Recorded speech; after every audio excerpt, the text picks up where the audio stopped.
改装车产生真大的噪音，互民众真困扰哦。伫桃园的路底，有民众怨叹讲，拜六礼拜拢有10外台汽机车做伙伫南清路伫泊车哦。桃园市环保局今年初嘛加强处理，敢若噪音超标的检举就有超过600件，处罚嘛超过137万。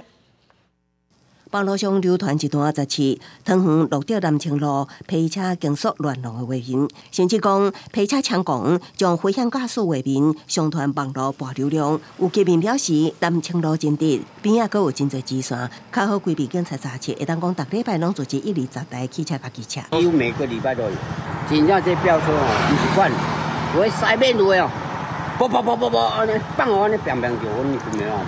出现的时间大概是晚上2、3点以后，因为太直嘛，他们这样子冲过去再冲回来，最近比较少。警方回应，最近无接到相关竞速批车检举报案，会继续甲附近的分局针对第61线路段加强区域联防，预防危险载车。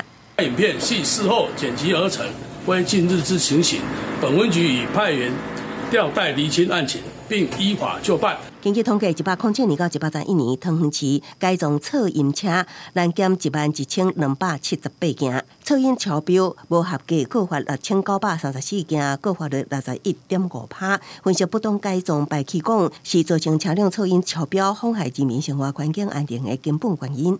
今年的6月到8月哦，我们总共拦查了将近1200台可疑改装车哈。 那总共呢有告发610件，告发率高达51.2%。